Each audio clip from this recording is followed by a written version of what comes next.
नमस्कार, देश की बात में आपका स्वागत है। मैं हूं मनोज मानस। खबरों का रुख करेंगे उससे पहले देख लेते हैं इस वक्त की अहम सुर्खियां। संगम की रेती पर पड़े पीएम मोदी के पैर। त्रिवेणी में पीएम मोदी ने लगाई आस्था की डुबकी। पीएम मोदी के संग सीएम योगी रहे मौजूद।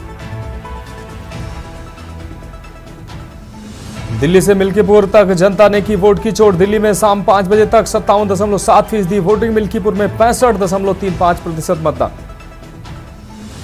सीएम योगी की कैबिनेट बैठक में 11 प्रस्ताव पास। सीएम आवास पर हो रही कैबिनेट बैठक हुई समाप्त। कांग्रेस नेता राहुल गांधी का पटना का दौरा। स्वतंत्रता सेनानी जगलाल चौधरी के जयंती समारोह में होंगे शामिल। और संभल में आचार्य प्रमोद कृष्णम का राहुल और अखिलेश पर हमला। बोले, कुंभ हमारी आस्था का महापर्व, लाशों पर सियासत करना जानते हैं अखिलेश और राहुल। और रेप आरोपी कांग्रेस सांसद की बेल पर सुनवाई पूरी। सांसद की जमानत याचिका खारिज। सीतापुर में 23 मिनट चली बहस। पीड़ित पक्ष ने दिया आसाराम का उदाहरण। आप देख रहे हैं के न्यूज, खबरों का सारथी। और अब खबरें विस्तार से। दिल्ली विधानसभा चुनाव के लिए 70 सीटों पर मतदान हुआ। कई बूथों पर फर्जी मतदान से लेकर वोटर लिस्ट से नाम कटवाने की शिकायतें आई।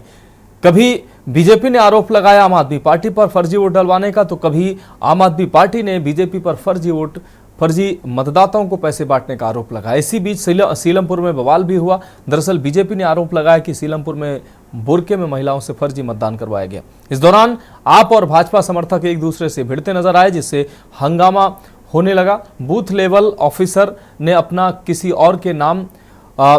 ऑफिसर यानी कि बीएलओ ने माना कि किसी और के नाम पर दूसरे लोग वोट डाल गए। हालांकि दिल्ली पुलिस ने जांच में कहा कि नाम एक जैसे होने की वजह से कंफ्यूजन हुआ है।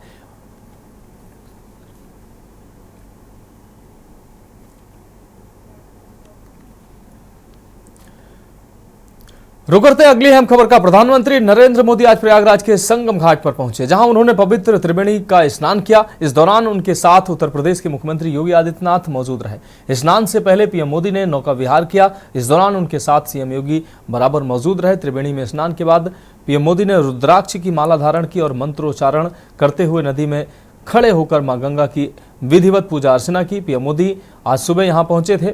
वहीं सीएम योगी संग महाकुंभ मेला क्षेत्र का मुआयना भी किया। आपको बता दें कि पिछले 3 महीनों में प्रधानमंत्री मोदी का प्रयागराज का ये दूसरा अहम दौरा है।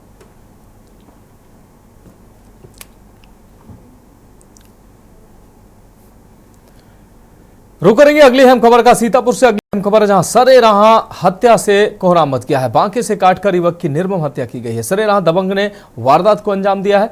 पुरानी रंजिश के चलते निर्मम हत्या की वारदात को अंजाम दिया गया। वारदात के बाद दबंग मौके से फरार हो गया। पुलिस ने शव को पोस्टमार्टम के लिए भेजा है। मिश्रिख कोतवाली इलाके का यह पूरा मामला है।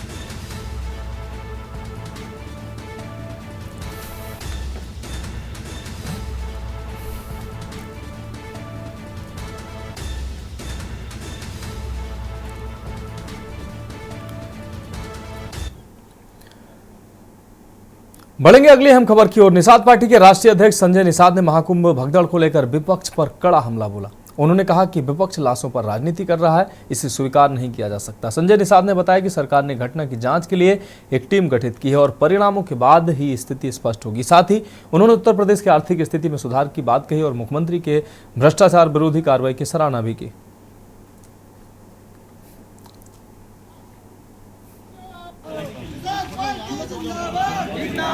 तैयारी लग रही है किस तरीके से भाजपा की? मैं सुबह ही अपील कर लिया हूँ फेसबुक उसके माध्यम से कि भारतीय जनता पार्टी को वोट दें। काम के आधार पर जो वादा करते हैं वो पूरा करते हैं। राष्ट्रवाद के आधार पर, अर्थव्यवस्था सुदृढ़ के आधार पर, रोजगार के साधन, जो भी इंफ्रास्ट्रक्चर है, जो भी व्यवस्थाएं मानव को चाहिए। तो संविधान में कहा गया ना कि राजनीति का अभिभावक है जनता के पैसे के, जनता के भविष्य के और देश के और राष्ट्र के विकास के। तो कैसा अभिभावक चाहिए? सबको देख लिया सपा बसपा कांग्रेस में। ऐसा अभिभावक की अर्थव्यवस्था ही लुटा दिया। ऐसा अभिभावक के लोगों के गार्जियन तो बन गए, वो अपने ही चले गए जेल भ्रष्टाचार में। तो ये आरोप कहना, कथनी और करनी में अंतर जिसके पास, उसे वोट देने से क्या होता है? केजरीवाल आए थे तो क्या कहे थे? और कहे थे कि ना कि हम कैसे मकान, जब सबको मकान दिला देंगे तब हम मकान बनाएं। अभी क्या मकान में मिल रहा है?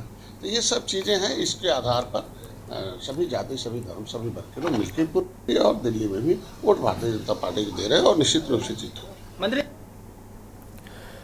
रुक रही अगली अहम खबर का। अमरोहा के थाना सैदन गली क्षेत्र के गांव देहरा मिलक में एक दिल दहला देने वाला मामला सामने आया है। करीब 20 महीने पहले लापता हुए 40 वर्षीय छोटे लाल का कंकाल पुलिस ने बरामद किया है। पूछताछ में खुलासा हुआ कि छोटे लाल की हत्या किसी और ने नहीं बल्कि उसके ही भतीजे सर्वेश ने की थी। पुलिस के अनुसार जमीन को लेकर हुए पारिवारिक विवाद में भतीजे ने चाचा की बेरहमी से हत्या कर शव को तालाब में दबा दिया। पुलिस ने सर्वेश से गहन पूछताछ के बाद उसकी निशानदेही पर कंकाल बरामद कर लिया है। गौरतलब है कि छोटे की गुमशुदगी थाना सैदन गली में पहले ही दर्ज थी, लेकिन इतने लंबे समय तक मामला सुलझ नहीं सका था। अब पुलिस ने आरोपी को गिरफ्तार कर लिया है और आगे की कानूनी कार्रवाई पुलिस ने शुरू कर दी है। इस खौफनाक वारदात से पूरे गांव में सनसनी फैल गई।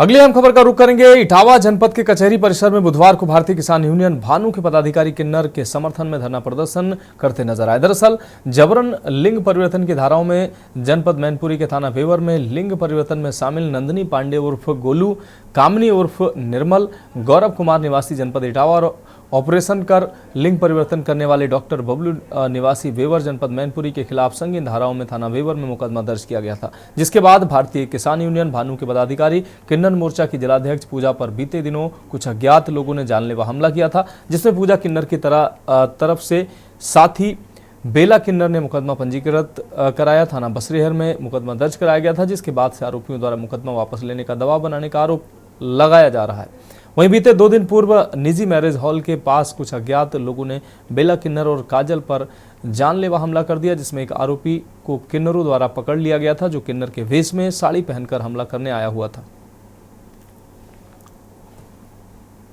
हमारे यहाँ इटावा में श्री सालू अली खान राष्ट्रीय प्रचार मंत्री भारतीय किसान भानु हैं और सिमरन प्रदेश अध्यक्ष महिला मोर्चा है और हमारे 15 मोर्चे हैं। उनमें एक मोर्चा शामिल है किन्नर मोर्चा। हमारे किन्नर मोर्चा को फेंस कॉलोनी थाना और बसरेहर थाने में सताया गया। उन्होंने कह दिया कोई किसी की नहीं हम मानते, कौन होगा भानु, कौन होगा टानू। तो हम आ गए यहाँ भानु का पर्यायवाची शब्द सूर्य होता है। सूर्य सबको फ्री में प्रकाश देता है, पहले यहां देता है फिर अमेरिका में देता है, 24 घंटे घूमता है, लेकिन सूर्य का कोई कुछ बिगाड़ नहीं पाता और सूर्य से जो टकराता है उसको सूर्य जला के फेंक देता है। जो हमसे टकराएगा चूर चूर हो जाएगा। अगली खबर जनपद जालौन से है, जहां एसओजी टीम व कठौंद पुलिस को बड़ी कामयाबी हाथ लगी। आपको बता दें कि जनपद जालौन से ये अहम खबर सामने आई, जहां फर्जी नोट बनाने वाले गिरोह के 7 सदस्य को एसओजी सर्विलांस टीम व कठौंद पुलिस ने फर्जी नोट बनाने वाले गिरोह के 7 सदस्यों को गिरफ्तार किया है, जिनकी कई दिनों से पुलिस इनकी शिनाख्त कर रही थी। काफ़ी तादाद में नकली नोट के साथ इनकी गिरफ्तारी हुई है। नोट बनाने की सामग्री भी हाथ लगी है। पुलिस ने इस मामले को लेकर पुलिस अधीक्षक दुर्गेश कुमार ने इसका खुलासा किया। कई दिनों से लगातार पुलिस नकली नोट बनाने की खबर मिल रही थी, जिसको लेकर पुलिस अधीक्षक दुर्गेश कुमार ने टीम बनाकर फर्जी नोट बनाने वालों की धरपकड़ शुरू कर दी थी। वहीं पुलिस के हत्थे बड़ा जखीरा हाथ लगाए, जिसमें नकली नोट बनाने वाले 7 गिरोह के सदस्य पकड़े गए हैं, जिनके साथ नकली नोट बनाने की मशीनें और कुछ नकली नोट की बरामदगी हुई है। साथ ही उन्होंने ये भी कहा है कि उनके नोट एक ही प्रांत में नहीं बल्कि कई प्रांत में उनके नोटों की ये जाली साझेदारी चल रही थी, जिसको लेकर उन्होंने उनको गिरफ्तार किया है और जेल भेजने की तैयारी की। हालांकि इसको लेकर काफी दिनों से पुलिस परेशान थी और इन लोग की तलाश कर रही थी। हालांकि पुलिस को एक नकली नोट बनाने की काफी बड़ी तादाद में एक संख्या पकड़ी गई है, जो पुलिस की तारीफ काबिल है। और देखना ये होगा कि इनके पकड़ने के साथ कितना और लोग इस मामले में शामिल होते हैं, कितने लोगों की और गिरफ्तारी होती है, ये आने वाला वक्त बताएगा। बहरहाल जो पुलिस ने एक बहुत बड़ा जखीरा और 7 सदस्यों को जो पकड़ा है, जो नकली नोट बना रहे थे, कहीं ना कहीं इनके तार कहीं और भी जुड़े हो सकते हैं। कैमरा पर्सन मनीष पांडे के साथ माजिद अरमान के न्यूज चैनल। एसओजी प्रभारी जालौन द्वारा उठौन क्षेत्र में अपराधियों के धरपकड़ की कार्रवाई की जा रही थी। तभी एक सूचना मिली कि राहुल निषाद नाम का व्यक्ति है जो नकली करेंसी चलाने का प्रयास कर रहा है। इस सूचना पर उसे पकड़ा गया। उसके पास कुछ नकली करेंसी बरामद हुई। जब पूछताछ की गई मौके पर ही उसने बताया कि करेंसी इसको मोहित निषाद जो औरैया का रहने वाला है उससे प्राप्त हुई है। उसको पकड़ा गया। फिर वो चेन बताता गया। इस चेन में क्रमशः हरवीर, पुरुषोत्तम और योगेश, अंतिम व्यक्ति योगेश था जिससे इसको करेंसी प्राप्त हुई। इसको जनपद मथुरा से गिरफ्तार किया गया। इससे पूछताछ की गई तो इसने बताया कि ये करेंसी ये कृष्णा और सचिन जो करेंसी छापते हैं उनसे प्राप्त किया है और कम दामों पर नीचे अपनी चेन को सप्लाई करता है। तो देश की बात में वक्त एक ब्रेक का, जल्द हाजिर होंगे। आप देख रहे हैं के न्यूज, खबरों का सारथी।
आप देख रहे हैं के न्यूज, खबरों का सारथी। ब्रेक के बाद देश की बात में एक बार फिर से आपका स्वागत है। रुक करेंगे अगली अहम खबर का। संभल में चल रहे धार्मिक स्थलों के संरक्षण के प्रशासन के अभियान के बीच संभल के गांव में जमीन से शिवलिंग निकलने का दावा किया गया है। मौके पर मेला भी लग गया है। लोग पूजा अर्चना कर रहे हैं। शिवलिंग पर मत्था नवाने से बड़ी बड़ी मन्नतें पूरी होने का दावा भी कर रहे हैं। असाध्य रोग ठीक होने का दावा कर रहे हैं। भजन कीर्तन हो रहे हैं। भक्ति में सराबोर लोग नाचते गाते नजर आ रहे हैं। वहीं सेवा में जुटे सेवादारों ने सरकार से मंदिर बनाने की मांग की है। रजपुरा थाना के गाँव मकसूदनपुर के महावा नदी क्षेत्र में शिवलिंग निकलने की सूचना के बाद हजारों ग्रामीण शिवलिंग की पूजा अर्चना कर रहे हैं। मौके पर भजन कीर्तन भी हो रहे हैं। वहीं भक्ति संगीत पर लोग नाच गाकर भक्तिपूर्ण माहौल में लोग अपने इष्ट से मन्नत मांग रहे हैं। शिवलिंग पर त्रिकुंड होने तथा बड़ी बड़ी मनोकामनाएं पूरी होने का दावा मौके पर किया जा रहा है और जंगल में मंगल जैसा माहौल बन गया है।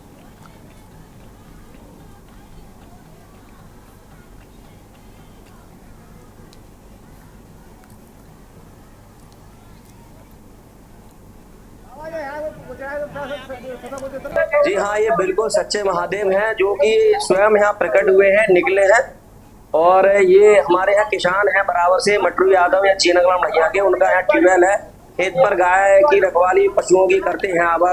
तो वो यहाँ बेचारे थे, उन्होंने देखा रात में कि यहाँ पर जो है एक अर्धरात्रि में यहाँ पर एक आग ज्वाला के रूप में निकल रही थी। तो वो 3-4 किसान इकट्ठे होकर के आए, वो दूर से देख करके चले गए। फिर सुबह उन्होंने आकर के देखा, डर की वजह से वो समय नहीं आए। सुबह आके देखा तो यहाँ जल निकल रहा था। यहाँ पर हाँ शंकर जी भी करे। कितना कब सूचना मिली, कितना आनंद आ रहा है यहाँ पर? खूब बढ़िया आनंद आ रहा है। जैसे मान्यता है, लोग कह रहे हैं यहाँ पे मत्था नवाने से फल प्राप्त होता है। हाँ फल प्राप्त है हुआ। फल प्राप्त के ताली करें, काय फूल करें, बोले बाबा। कितनी भीड़ उमड़ी है यहाँ? काफी भीड़ है। हम यहाँ पर श्री श्री 108 हरिगिरी महाराज नागपंथ से जहीं हमारे जन्मभूमि है, यहाँ 3 गांव के बीच में ये पहलवाड़ा भी लगता है, मणिया भी लगती हैं और मकसूदनपुर भी लगता है। यहाँ पर एक महावा नदी है और महावा नदी में यहाँ पर इतनी भोले बाबा ने बड़ी चमत्कारी अपने अवतार रूप में अपना यहाँ पर इतनी शक्तिशाली एक अवतार के रूप में यहाँ भोले बाबा निकले हुए हैं। अगली खबर सोनभद्र से है, जहां खनन निरीक्षक ने सोनांचल ट्रक ऑनर्स और दर्जनों लोगों के खिलाफ एफआईआर दर्ज कराई है। आरोप है कि उन्होंने खनन जांच स्थल पर हंगामा किया, सरकारी काम में बाधा डाली और अभद्र भाषा का प्रयोग किया। मुकदमा दर्ज होने के बाद संबंधित परिवहन कर्ताओं में हड़कंप मच गया है। मामला राबर्ट्सगंज कोतवाली क्षेत्र का है।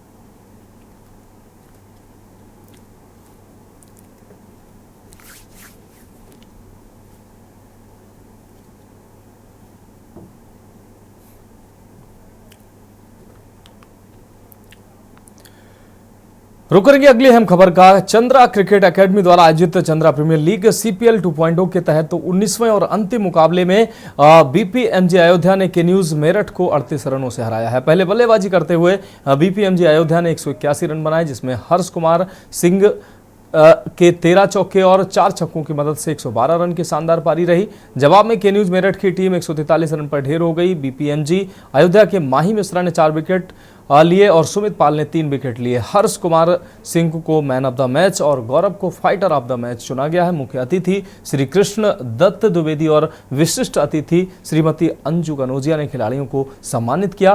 के न्यूज इंडिया इस लीग में मीडिया पार्टनर है।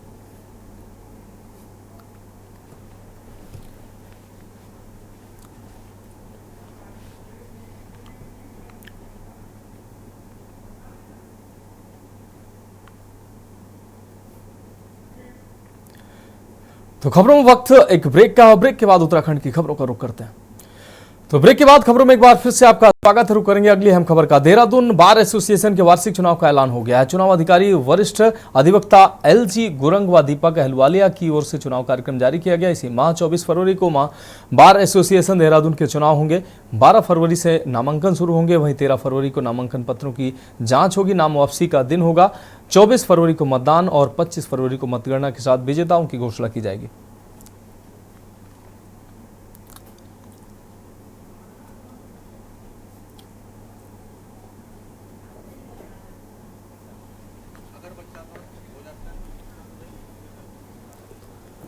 देखिए, चुनाव की घोषणा होने के बाद जो उसका कार्यक्रम है, 12 तारीख को 12 फरवरी को उसका नामांकन है हम लोगों का, 13 तारीख को विड्रॉल है, 24 तारीख को मतदान है और 25 तारीख को उसकी गिनती है। इस तरीके से कार्यक्रम घोषित हुआ है। हम लोगों ने चुनाव के जो अधिकारी हैं उनको उनकी घोषणा कर दी है। एलबी गुरुंग साहब पूर्व की भांति इस बार भी मुख्य चुनाव हमारे अधिकारी हैं और 2 उनके सहयोगी हैं, दीपक आलूवालिया जी और एसएस मेहरा जी, जो ये उपचुनाव अधिकारी हम लोगों के हैं। इन्हीं की देख में हम ये बार एसोसिएशन का 2025 का चुनाव होना निश्चित हुआ है। बढ़ेंगे अगली अहम खबर की ओर। उत्तराखंड बीजेपी अपने प्रेरणास्रोत पूर्व प्रधानमंत्री स्वर्गीय अटल बिहारी वाजपेयी के जन्मदिन को जन्म शताब्दी वर्ष के रूप में मनाने जा रही है। भाजपा प्रदेश कार्यालय में प्रदेश महामंत्री आदित्य कोठारी की अध्यक्षता में आज भाजपा के पदाधिकारी के साथ बैठक हुई। प्रदेश महामंत्री आदित्य कोठारी ने बताया कि प्रधानमंत्री अटल बिहारी वाजपेयी जी के जन्मदिन को लेकर 11 सदस्यीय कमेटी बनाई गई है। वर्तमान में जारी अटल स्मृति संकलन एवं संपर्क अभियान को 15 मार्च तक चलाया जाएगा, जिसके तहत प्रत्येक जनपद में सुशासन दिवस के कार्यक्रमों हेतु समिति का गठन पूर्व में किया गया था। इसमें 2 पुराने कार्यकर्ताओं को जोड़कर 5 सदस्यीय समिति का गठन किया जाएगा, जिसमें मंडल स्तरीय समिति में मंडल अध्यक्ष एवं 2 अन्य सदस्यों को जोड़ा जाएगा।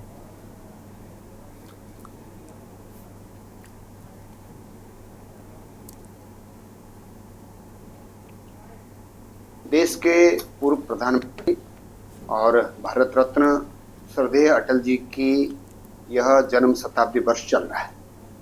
भारतीय जनता पार्टी पूरे देश भर में अटल जी की जन्म शताब्दी वर्ष को बड़े धूमधाम से मना रही है और अटल जी से संबंधित जितनी भी स्मृतियां हैं, उनके संबंध में जितने लेख हैं, उनके संघर्ष के समय का, उनके संगठनात्मक क्रियाकलापों का, उनकी राजनीतिक गतिविधियों की जितनी भी स्मृतियां हैं, उन सभी को हम देश भर में एकत्र कर रहे हैं और अटल जी के व्यक्तित्व और कृतित्व से जो भी हमारे कार्यकर्ताओं को प्रेरणा मिलती है, उसको हम संजोने का काम कर रहे हैं।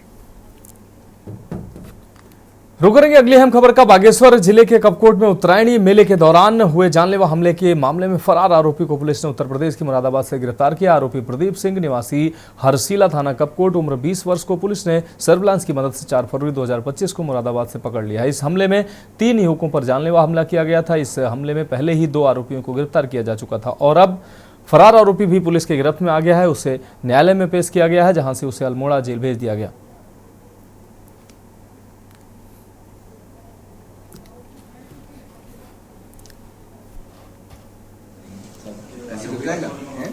सोलह जनवरी को थाना कपकोट क्षेत्र में अंतर्गत एक चाकूबाजी की घटना हुई थी, जिसमें 3 लोगों को घायल किया गया था। और इसमें हमने पहले 2 गिरफ्तारियां पूर्व में ही की थी, जिसमें हिमांशु मेहता और एक विधि विवादित किशोर, इनको हमने पहले 17 जनवरी को गिरफ्तार किया था। और इसमें भी फुटेज, सर्विलांस और मैनुअल पूछताछ के आधार पर एक तीसरे संदिग्ध का होने की सूचना भी हमें आ रही थी, तो उसकी भी तस्दीक करके हमने उसको वांछित किया था। और इसमें हमें कल बहुत अच्छी सफलता प्राप्त हुई है। और इसमें अभियुक्त जो प्रदीप गड़िया है, ये निवासी हरसिला थाना कपकोट का निवासी है, इसको हमने कल गिरफ्तार किया है और इसको माननीय न्यायालय के समक्ष पेश किया जा रहा है। तो इसमें संगीन से संगीन धारा में 307 जो आईपी हत्या का प्रयास का मुकदमा हमने लिखा था, और इसमें ये वांछित था, एक वांटेड हमारे लिए अपराधी था। इसको पूरी टीम ने गिरफ्तार किया है। इस टीम में SI Sanjay Dhoni, head constable Mohan और प्रकाश और कांस्टेबल संतोष यशोजी से थे। इस पूरी टीम को, थाना कपकोट की पूरी टीम को और सीओ कपकोट को मैं इस पूरे सफलता के लिए बहुत बहुत बधाई। अगली खबर का रुख करेंगे, जहां देश में उत्तराखंड यूसीसी लागू करने वाला पहला राज्य बन गया, वहीं राज्य सरकार भी इसको लेकर कई जागरूकता अभियान चला रही है। इसको लेकर हमारे संवाददाता शिव नारायण ने कुछ कानून के जानकार अधिवक्ताओं से बातचीत भी की, जिनका मानना है कि यूसीसी में कुछ सुधार होने चाहिए। आइए सुनाते हैं आपको क्या कुछ कहा अधिवक्ताओं ने। इस वक्त मैं मौजूद हूं देहरादून के बार प्रांगण में, जहां पर यूसीसी को लेकर के पूरे वहीं उत्तराखंड पहला राज्य बना है। उसी को लेकर के हमारे साथ कुछ अधिवक्ता हैं, जिनके हम राय जानना चाहेंगे कि यूसीसी पर उनका क्या कहना है और किस रूप में उसको देखते हैं, और क्या उसमें संशोधन होने चाहिए या किस तरीके से उसको लागू किया जाना चाहिए। लागू तो हो गया है, लेकिन क्या इसमें और कमियां हैं या कुछ और उसमें जोड़ना है। सबसे पहले हम बात करते हैं। सर, आपका नाम क्या है? सर, मेरा नाम आशीष मित्तल एडवोकेट है। आप किस तरीके से यूसीसी को देखते हैं? सर, मैं यूसीसी को सिर्फ इतना कहना चाहता हूं, जैसे कि हमारे जिलाधिकारी महोदय ने यूसीसी का ये पास करा, इसमें लेकिन किसी भी अधिवक्ता की किसी की राय नहीं ली गई। और दूसरा ये, जैसे उन्होंने वसीयत, एक बड़ा ही इम्पोर्टेंट डॉक्यूमेंट होता है, एक अंतिम इच्छा पत्र है इंसान की, उस पर किसी वकील की मौजूदगी नहीं है, उसके बिहाफ पे वो कोई भी सीसी सेंटर वालों से कैसे कर सकता है। दूसरा ये, विवाह पंजीकरण का मामला लेके चलेंगे अगर हम, तो कोई भी अभी बच्चे नाबालिग होते हैं, लड़की 18 साल की है, उसे अपना ही नहीं पता होता, 21 साल का लड़का है, वो कहीं भी सीसी सेंटर में जाके विदाउट किसी रजिस्टर्ड ऑफिसर की अपीयरेंस के अपना विवाह पंजीकरण करा रहा है। अभी पिछले महीने एक हफ्ते में देखा 25 से 50 कई पंजीकरण हो चुके हैं, जिनकी सत्यापन कौन करेगा। बात करें तो सामाजिक या धार्मिक, इस पर कितना असर पड़ेगा और क्या इसमें सुधार होने की संभावना है? सर, अगर ये लागू हो जाता है पूर्णतः, तो उसमें कल को आज जो भी हमारे मुस्लिम वर्ग के लोग हैं, उनको एक तरफ से प्रोत्साहन मिल जाएगा कोई भी अप्रिय घटना होने का। तो मेरा तो कहना यही है कि जो व्यवस्था पहले से लागू थी, हमारे हिंदू धर्म को लेके कह दो या हमारे हिंदू विवाह अधिनियम को लेके कह दो 1955, तो वही स्पेशल मेरिट रहना चाहिए। वकील की उपस्थिति हमेशा अनिवार्य है उसमें, और इसमें एक रिट या PIL हमारी तरफ से जानी चाहिए इसमें हाई कोर्ट में, जिससे कि इसमें संशोधन हो सके। हमारे साथ और भी कुछ लोग खड़े हैं, मैडम खड़ी हैं अधिवक्ता, उनसे भी बात करते हैं। मैम, आपका नाम क्या है और आप इसे किस रूप में देखते हैं? मेरा नाम सोनिया गुप्ता है। मैं इसको इसी रूप में देखती हूँ कि जिस तरह से नई चेंजेस कर रही है गवर्नमेंट, इससे वकीलों के, देखो पहली बात तो रोजगार में बहुत फर्क पड़ रहा है। आने वाले जो बच्चे, जिस तरह के इसमें फ्रॉडबाजी बहुत बढ़ जाएगी, क्योंकि कोई वकील नहीं है आपके साथ, कोई आपको लीगल एडवाइज़र नहीं है। जो भी काम चल रहे हैं आपके बच्चे, हो सकता है किसी एक ऐसे व्यक्ति के थ्रू बच्चे करवा रहे हैं, कोई बारे में लीगली नॉलेज ही नहीं है। आप भी खुद ही तो लीगल काम बिना लीगल नॉलेज के कोई कैसे कर सकता है। सबसे बड़ी पॉइंट तो ये है। और क्या लगता है कि इसमें क्या सुधार होने चाहिए? क्या कहाँ आपको इसमें गलती लगती है कि कमी है? अगर इस कमी को पूरा कर लिया जाए तो पूरी तरीके से लागू हो जाएगा या इस तरीके से अच्छा हो जाएगा? सुधार तो बिल्कुल होना चाहिए, एकदम चेंज होना चाहिए। जो पहले था वही होना चाहिए। मेन हम लोगों की यही डिमांड है कि जो पहले जैसे चल रहा था सालों से, वही समाज को भी एक्सेप्टेड है और हम वकीलों को भी वही एक्सेप्ट है, तो वही होना चाहिए जब तक चल रहा था। हमारे साथ और भी कुछ अधिवक्ता खड़े हैं, मैं उनसे भी बात करना चाहूँगा। मैम, आपका नाम? मेरा नाम श्रुतिका मित्तल एडवोकेट है। ये जो यूसीसी लागू हुआ है, आप इसको कैसे, किस रूप में देखते हैं? ये थोड़ा गलत हुआ है क्योंकि कि पहले तो रजिस्ट्रार की आगे पंजीकरण होता था, पर लेकिन अब ऐसा नहीं है। सीएससी सेंटर वालों के पास उनको कोई नॉलेज नहीं है इस बात की। एडवोकेट ने तो पढ़ाई की हुई है, उनको पता है, पर लेकिन सीएससी सेंटर वाले कैसे रजिस्टर कर सकते हैं? तो उससे बहुत सारा मिसयूज भी हो सकता है। सरकार इस पे काफ़ी जागरूकता कर रही है, कई अभियान भी चला रही है, लोगों को समझा भी रही है। तो इस पे धार्मिक या समाज पर कितना असर पड़ रहा है? बहुत असर पड़ेगा क्योंकि किसी को पता ही नहीं है। जब नाबालिग लोग हैं उनको कुछ नहीं पता। रजिस्ट्रार तो ये है, उनको ये लगता था कि हाँ किसी के सामने मैरिज हो रही है, पर सीएससी सेंटर वाले तो कोई भी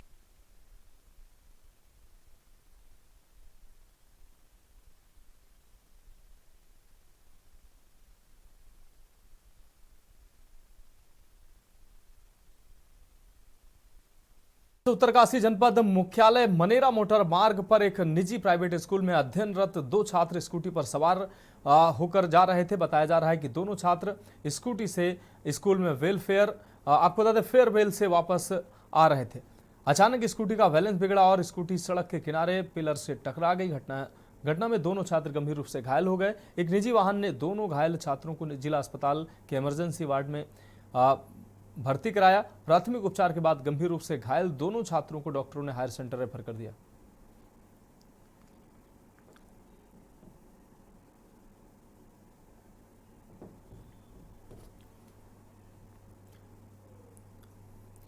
रुक करेंगे अगली अहम खबर का। रुड़की आईआईटी की बीटेक की द्वितीय वर्ष की छात्रा ने आत्महत्या कर ली है, जिससे आईआईटी प्रबंधन में हड़कंप मच गया। छात्रा का शव हॉस्टल में पंखे से लटकता मिला है। सूचना मिलने पर मौके पर पहुंची सिविल लाइन कोतवाली पुलिस ने शव को कब्जे में लेकर पोस्टमार्टम के लिए भेज दिया है। फिलहाल पुलिस पूरे मामले की जांच में जुटी है।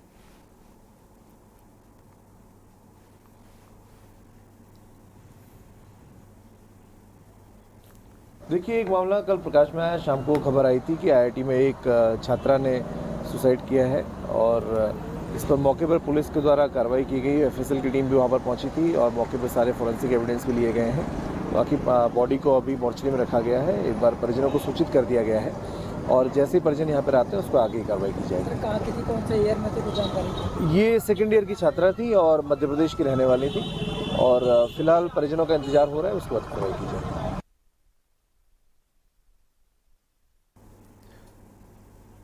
रुक करेंगे अगली अहम खबर का। खबर हल्द्वानी से है, जहां मुखानी क्षेत्र में एक अंग्रेजी शराब की दुकान के नीचे खुली कैंटीन में बिना किसी अनुमति के धड़ल्ले से शराब का सेवन हो रहा है।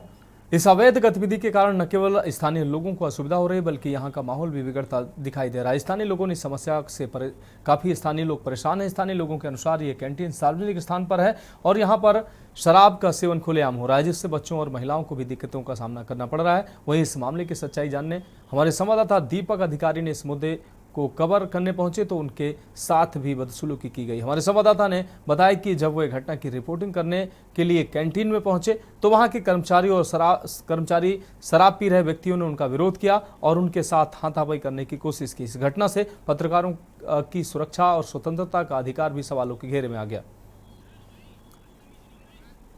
नमस्कार, मैं दीपक अधिकारी, आप देख रहे हैं के न्यूज़। इस टाइम पर खड़े में हल्द्वानी मुखानी पे, जहाँ पे एक इंग्लिश की वाइन शॉप है जिसको लेकर कहीं ना कहीं लोगों में भय का माहौल है, क्योंकि जिस प्रकार से जो ये कैंटीन है, मैं आपको बेसमेंट में कैंटीन दिखाना चाहूँगा। जिस प्रकार से बेसमेंट में एक कैंटीन है, यहाँ पे ये कैंटीन बनाई गई है, जिसको लेकर जो कॉलोनी के लोग हैं उनमें काफ़ी आक्रोश देखने को मिला। और ये पीछे वाइन शॉप है और ठीक इसके सामने आप देख सकते हैं जिस प्रकार से रोड में गाड़ियाँ हैं, ये गाड़ियाँ पार्किंग बना दी गई हैं और लोगों में काफ़ी आक्रोश है, क्योंकि जिस प्रकार से जो लोग हैं उनका साफ तौर पर कहना, जिस प्रकार से ये बेसमेंट है, ये अवैध तरीके से ये बेसमेंट बनाया गया है और इसमें अवैध तरीके से कैंटीन चल रही है, जिसको इन्होंने प्रशासन को भी इसके लिए आखिरकार जहां एक तरफ प्राधिकरण बड़ी बड़ी बातें और बड़े बड़े दावे करता है और क्या आखिर किसकी मिली भगत से ये कैंटीन खुली, किसी की मिली भगत से इस कैंटीन का लाइसेंस मिला, ना इसके पास पार्किंग है, ना इसके पास कोई सुविधाएं हैं। और जिस प्रकार से ये अवैध पार्किंग यहाँ पे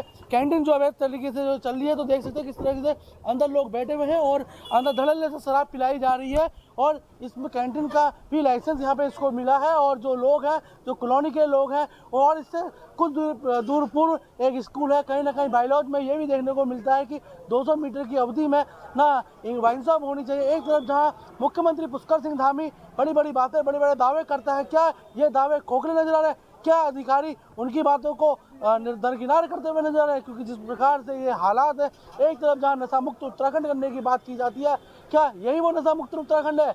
क्या इसी तरह से जो शहर में नशे को लेकर पुलिस द्वारा भी मुहिम चली, क्या ये मुहिम एक हवाई मुहिम है? तो जिस प्रकार से हल्द्वानी शहर में की स्थिति है वो देखने लायक है, और प्राधिकरण तो कार्रवाई तो करता है, क्या गरीब तबके के लोगों का, क्या जो सेटिंगबाज जो लोग होते हैं उनके द्वारा कोई कार्रवाई नहीं होती? उसका जीता जागता सबूत ये कॉम्प्लेक्स है, ये इसमें नीचे बनी अवैध तरीके से जो बनी कैंटीन है वो है। क्या ऐसे लोगों पे प्रशासन द्वारा कोई कार्रवाई हो पाएगी? दीपक अधिकारी, के न्यूज के लिए, हल्द्वानी।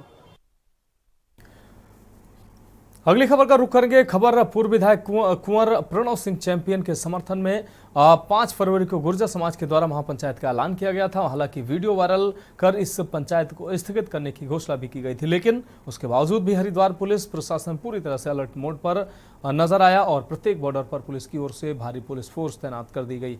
एसपी देहात शेखर चंद्र सुयाल ने बताया कि महापंचायत में आने वाले लोगों को कतई बॉर्डर पार करने नहीं दिया जाएगा, जिसकी पुलिस प्रशासन ने तैयारी कर ली है।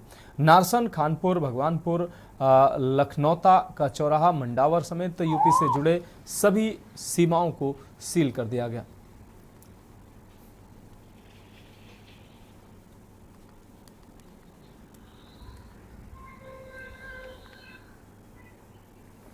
दो तीन दिन पहले जो पंचायत का ये ऐलान हुआ था, यद्यपि पंचायत 2 दिन पहले कॉल ऑफ भी हो गई है, लेकिन हमारा पुराना अनुभव थोड़ा कड़वा रहा, तो इस हिसाब से हमने अपनी सारी ड्यूटियों को अलर्ट मोड में रखा है।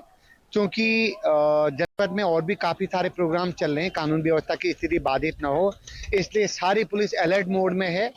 मैं उनका भी शुक्रगुजार हूं कि उन्होंने हमारी बात को समझा और अपनी जो महापंचायत थी उसको कॉल ऑफ किया और बातचीत के मंच पे आके प्रॉपर चीजें आगे चल रही हैं। लेकिन सतर्कता के तौर पर हमारी फोर्स अभी प्रॉपर सारे बॉर्डरों पे पूरी चेकिंग व्यवस्था कर रही है। इनको आने जाने में कोई दिक्कत नहीं, लेकिन कोई महापंचायत के रूप में, भीड़ के रूप में, कहीं एकत्र होने के रूप में आएगा तो उसको हम किसी हाल में नहीं आने देंगे। हमने 31 तारीख को भी पूरी सख्ती से चीजों को रोका था और आज भी रोकेंगे। रुक करेंगे अगली अहम खबर का। कोटद्वार में निकाय चुनाव में मिली हार के बाद कांग्रेस पार्टी के स्थानीय नेताओं में आरोप प्रत्यारोप का दौर अभी भी जारी है। कोटद्वार में निकाय चुनाव में मिली हार के बाद एक और जहां उसके मीडिया प्रभारी ने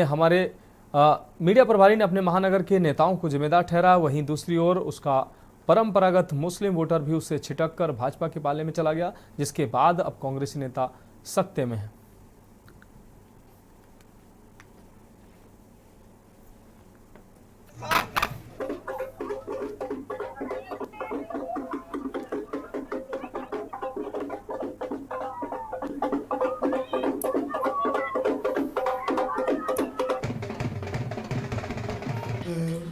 समन्वयक बनाए, कोऑर्डिनेटर बनाए, इस तरह से पार्टी का कोई निर्देश नहीं था कि कोई कोऑर्डिनेटर बनाएगा और अलग से काम करेगा। उनको जो पार्टी स्ट्रक्चर में जो काम हो रहा था, जो निर्देश हो रहे थे, उसके अनुसार काम करना था, न कि अलग से।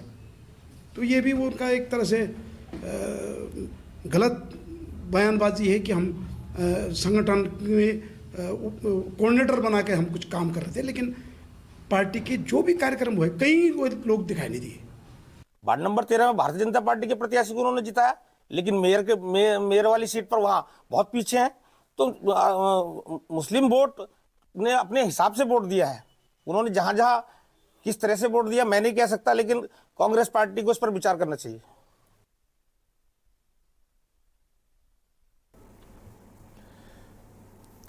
अगली खबर हल्द्वानी से है, जहां गौला नदी के शीश महल गेट पर उपखनिज निकासी में व्यवस्थाओं को लेकर स्थानीय लोगों ने विरोध जताया है और बीते 24 घंटों से यहां से गुजरने वाले उपखनिज से भरे वाहनों की निकासी पर रोक लगी हुई है। स्थानीय निवासियों का कहना है कि खनन कार्य के दौरान सड़क पर भारी मात्रा में धूल और गंदगी फैल रही है। आमतौर पर वन निगम हर साल सड़क पर पानी का छिड़काव करता है, लेकिन इस बार अब तक ऐसा नहीं किया गया, जिसके कारण लोगों को सांस लेने में दिक्कत और अन्य स्वास्थ्य संबंधी समस्याओं का सामना करना पड़ रहा है। लोगों ने मांग की है कि जब तक पानी का छिड़काव शुरू नहीं होता तब तक गाड़ियों की निकासी नहीं की होने दी जाएगी।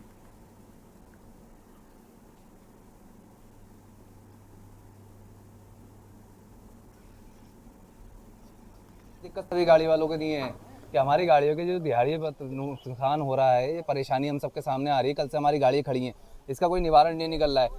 हर तरीके से हर स्तर पे बात करी जा रही है कि ये गेट इंचार्ज किसी तरीके से कोई बात नहीं कर पा रहे। उन्होंने ये कहा कि कल मैं अपने तरीके से यहाँ पे पानी का छिड़काव करा दूंगा, गाड़ी बाहर निकाल दूंगा, पर इसका निवारण ये नहीं है कि कल गाड़ी निकाल दूंगा।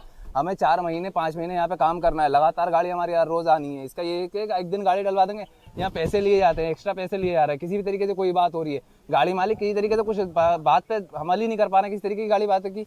और यहाँ ये है कि मोहल्ले वालों से हमें कोई परेशानी नहीं है। एक्चुअल प्रॉब्लम हो रही है जो कॉलोनी के लोग हैं हमारे यहाँ पर सीजनल गेट के,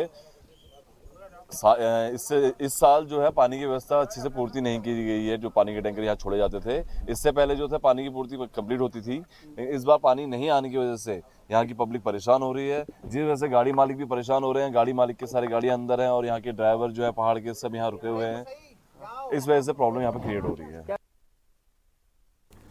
रुक करेंगे अगली अहम खबर का। खबर लाल कुआं से, जहां गौला नदी के सैकड़ों खनन वाहन स्वामियों ने आज गौला खनन मजदूर उत्थान समिति के बैनर तले बेरी पड़ाव क्षेत्र में महापंचायत करते हुए स्टोन क्रशर द्वारा रेट निर्धारित करने की मांग को लेकर महापंचायत की है।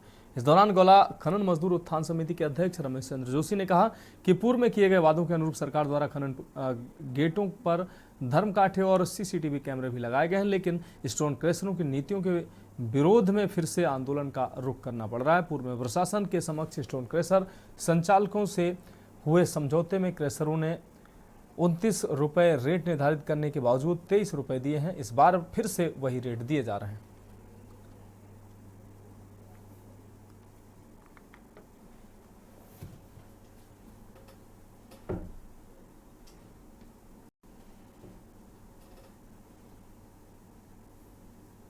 एक्चुअली सबसे बड़ी समस्या क्या है कि क्रशर स्वामियों ने वाहन स्वामियों को ऐसा समझ लिया है कि जैसे वो उनसे भीख मांग रहे हैं। ये लगातार इनका हर बार का एक नया सिस्टम है। जैसे पिछले साल 33 रुपये रेट खुला था, तो क्रशर स्वामियों ने 33 रुपये के रेट को लाते लाते 29 रुपये और 29 रुपये 50 पैसे में ला दिया। पिछली बार क्रशर स्वामियों की ओर से एक पत्र हमें दिया गया जिसमें उन्होंने कहा कि भाई हमारा जो आखिरी रेट होगा उस रेट पर हम रेट दे पाएंगे। आप इस बार जो है हमारे आंदोलन का कोई मूड नहीं था। सरकार हमारी हर मांगों को पूरे करते हुए जा रही थी। हमारे कांटे भी लग गए थे, सीसीटीवी कैमरे भी लग गए थे, लेकिन लास्ट में जो स्टोन क्रशर की जो नीति है वो सही नहीं हो पाने के कारण हमें फिर आंदोलन करना पड़ रहा है। फिर हमें इस महापंचायत को करना पड़ रहा है क्योंकि स्टोन क्रशर हमें उचित रेट नहीं दे पा। बढ़ेंगे अगली अहम खबर की ओर। खानपुर विधायक उमेश कुमार व पूर्व विधायक कुंवर प्रणव सिंह चैंपियन के बीच चल रहे विवाद में नया मोड़ आ गया है। अब आपको बता दें, गुर्जर समुदाय द्वारा आज के लिए महापंचायत का एक बार फिर ऐलान किया गया था। हालांकि बाद में उसे निरस्त कर दिया गया, लेकिन पुलिस इस मामले में किसी भी तरह की कोई चूक नहीं छोड़ना चाहती थी। पुलिस ने लंडोरा, मंगलौर व लक्सर में चप्पे चप्पे पर भारी पुलिस फोर्स तैनात की। ITBP के जवान लगाए गए। हरिद्वार SSP परमिंदर सिंह डोभाल ने बताया कि पुलिस हर प्रकार की स्थिति से निपटने के लिए तैयार है।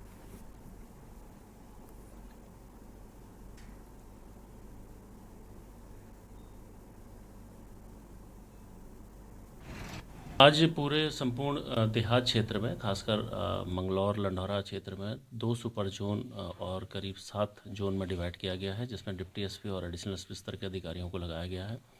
इनके साथ करीब 12 से ऊपर थानाध्यक्ष और करीब 6 कंपनी PAC, CAPF इनको दिया गया है। लॉजिस्टिक के तौर पर सारी जो हमारी जितने भी हमारी तैयारियां हैं वो पूरी हो चुकी हैं। हालांकि इनके द्वारा इस पूरे जो इनकी पंचायत थी, महापंचायत, इसको कॉल ऑफ कर दिया गया था। तो खबरों में वक्त एक ब्रेक का, जल्द हाजिर होंगे। ब्रेक के बाद उत्तराखंड की खबरों में एक बार फिर से आपका स्वागत है। रुक करेंगे अगली अहम खबर का। खबर लक्सर से है, जहां लक्सर के निजी नर्सिंग होम के चिकित्सकों पर 8 माह की गर्भवती महिला का गर्भपात करने का आरोप लगाते हुए लक्सर कोतवाली पुलिस व CMO हरिद्वार को शिकायती पत्र देकर कार्रवाई की मांग की गई। लक्सर के दाबकी कला गांव निवासी कृष्णपाल ने गोवर्धनपुर रोड स्थित निजी नर्सिंग होम के संचालकों पर अपनी पत्नी का बिना उनकी मर्जी के गर्भपात करने का आरोप लगाते हुए पुलिस को तहरीर दी है। साथ ही मुख्य चिकित्सा अधिकारी व जिला अधिकारी को भी शिकायत की प्रति प्रेषित की है। कृष्णपाल ने बताया कि उसकी पत्नी 8 सप्ताह से अधिक की गर्भवती थी। वह जांच कराने के लिए आशीर्वाद नर्सिंग होम उसको ले जाया गया। वहां जांच में अल्ट्रासाउंड करने के बाद चिकित्सकों ने दोनों को स्वास्थ्य खराब बताकर दवाइयां देकर लौटा दिया, लेकिन 2 दिन बाद ही अचानक उसकी पत्नी सोमवती की तबीयत बिगड़ने व फिर से अस्पताल ले गए तबीयत बिगड़ने पर, और डॉक्टर से अपनी पत्नी के हेल्थ के बारे में बताया। कृष्णपाल का आरोप है कि इस दौरान उसे पूछे बगैर और उसकी पत्नी को भरोसे में लिए बगैर अस्पताल के कथित डॉक्टर द्वारा उसकी पत्नी का गर्भपात करा दिया गया।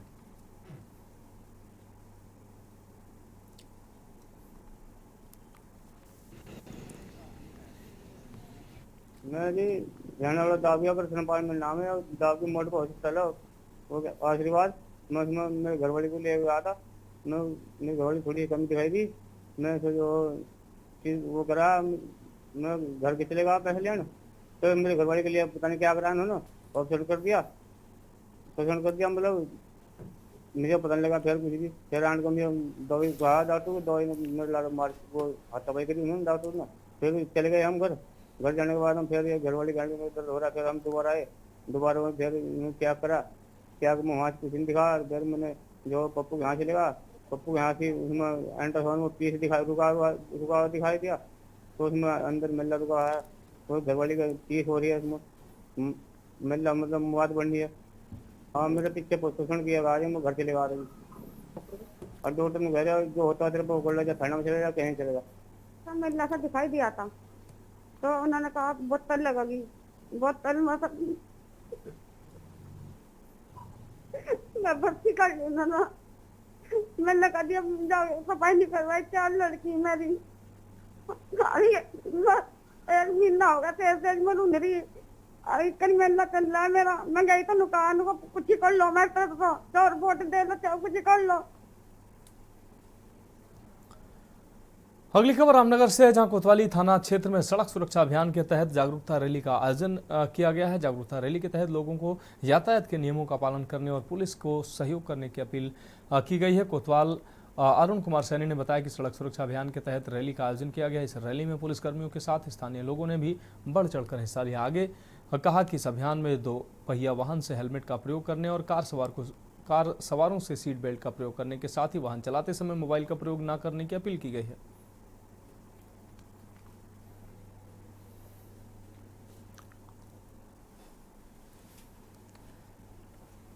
देखिए, रामनगर पुलिस द्वारा जनता के साथ मिलकर एक सड़क सुरक्षा सप्ताह अवेयरनेस के लिए एक थाना रामनगर से लखनपुर तक एक रैली निकाली है, जिसमें हमारे द्वारा बैनर्स के माध्यम से, होर्डिंग के माध्यम से और लोगों से वार्ता कर उनसे उनको जो सड़क पे यातायात के नियम हैं उनके प्रति जागरूक किया गया है। उनको हमारे द्वारा बताया गया है कि भाई आप यातायात नियमों का पालन करेंगे और सुरक्षित। अगली खबर विकासनगर से है, जहां सहसपुर में गौकसी का मामला तूल पकड़ता जा रहा है। अब मुस्लिम समाज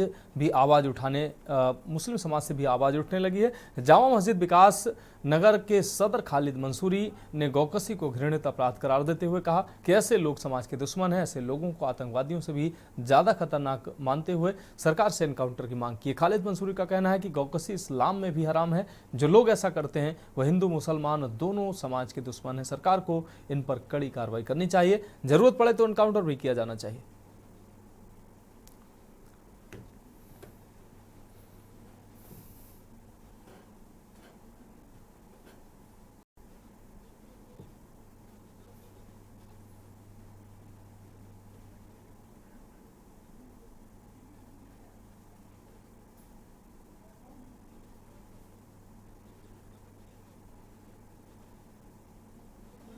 आज जैसे एक दंगे का माहौल पैदा हो गया, तो मैं समझता हूँ कि मेरी जिम्मेदारी भी यही बनती है कि उनकी माँ की आस्थाओं का सम्मान करें, जो कि जो हुआ है बहुत गलत है।